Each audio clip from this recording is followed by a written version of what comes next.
You're such an asshole! Alright, let's get this through. Hey there, you cantankerous swine. Love your channel and your content. Thanks for all you do.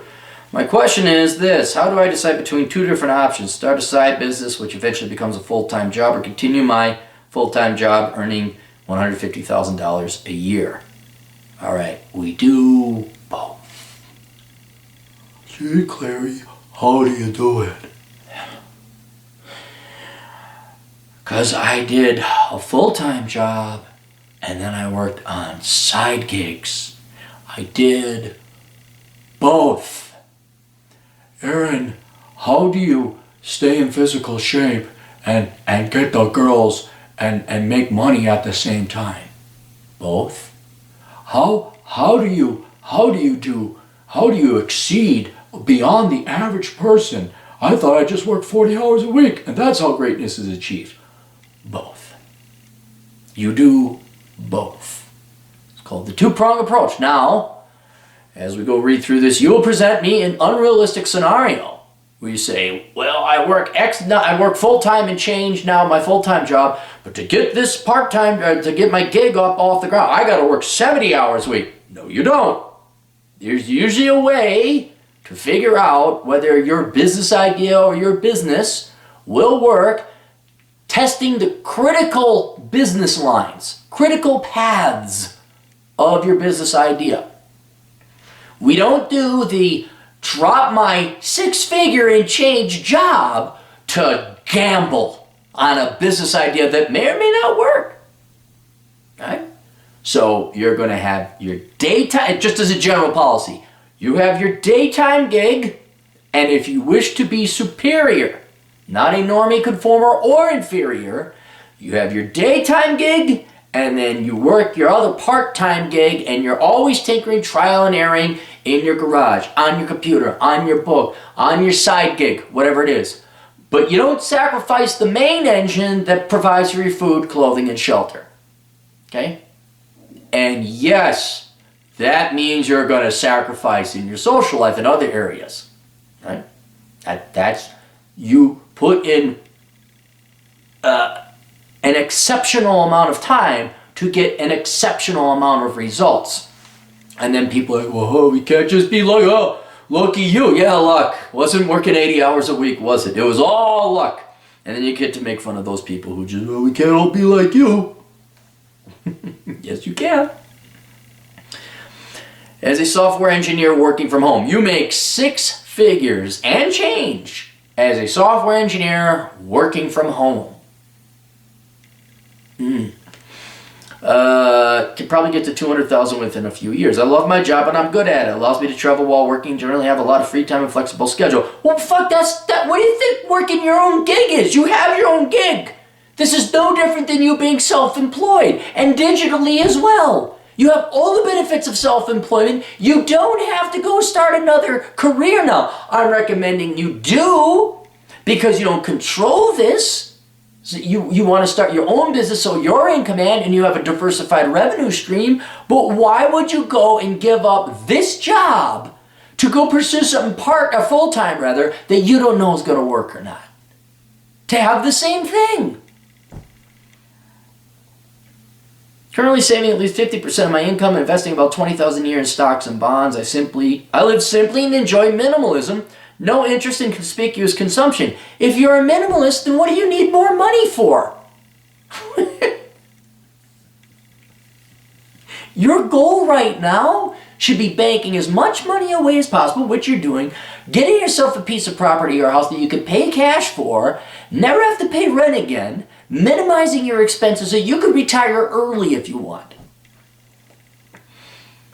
Starting a business would likely mean a software as a service product charging customers a monthly fee to use. I'd have to build, market, sell, and support myself likely 70 hours a week job versus my current 35 hours a week at my job.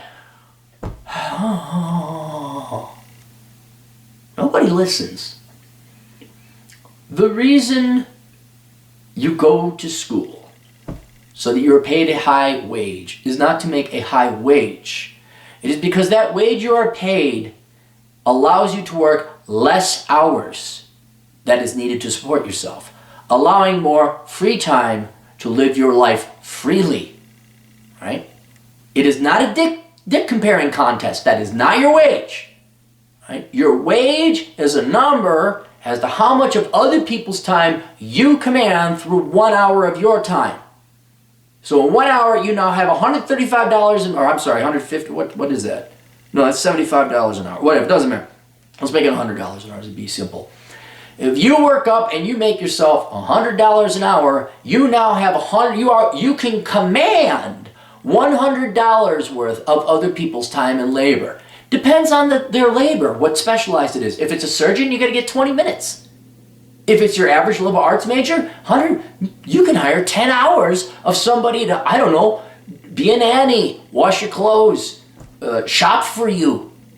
You could command a lot of other people's time, right? So that you free up your time. It's time, and if you're a minimalist, I don't know why you're thinking like, well, I work 35 hours a week now. I don't have to commute for this very relatively small investment of time. I make a shit ton of money. Why would you give that up? Again, this relegates your business idea solely as a plan B in case your employer shits the bed. In case they hire, Tiddlywinks with her master's degree in diversity and inclusion, and now you got to take bullshit classes, and now they renege on your ability to go and telecommute. That's why you get it's an insurance policy. So maybe I program on the side. Maybe I start I would never give up what you got. Because what are you going to do? I used to make $150,000 a year, and I work 35 hours a week. Now I make $90,000 a year, but I work 70 hours a week. But it's the exact same because I commute from home. I don't say it.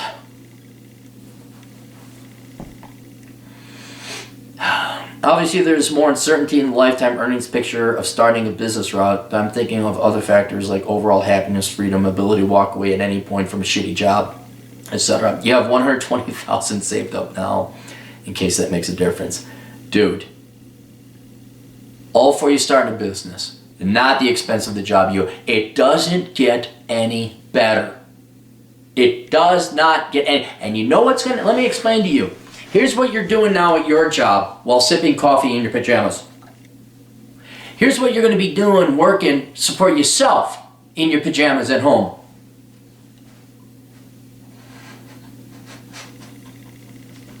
And this pessimistically assumes if your employer were to shit the bed, you wouldn't be able to find another job anyway. That's what it is. And you like your job. Dude, no. You're not dropping this job to go pursue some bullshit dream at 70 hours per week that might pay off. Still pursue your entrepreneurial idea part-time, okay? Maybe just contract, maybe just something general. Hey, I can code. Go, what is it, Indie.com? Is that the website where you can just go look up gigs? Go work that gig. Go set up a website. Bob's Software Engineering Hut, okay? You're not giving up this job. No way. You got $120,000 cash. I would start shopping around for a house, or at least some property. Start looking retirement planning, and this is your current job, as long as it doesn't shit the bed, is the vehicle by which you're going to achieve that, and very quickly. So I'd start looking for a house, someplace you want to live for sure. Go get my book, Reconnaissance Man. Read through that. That'll tell you. And then just keep working and banking the money, your IRA, your 401k, or whatever. And and then retire at 50 if you want, with a lot of money. There you go. Questions, answers. AstroConsulting.com. See you guys later. Toodles.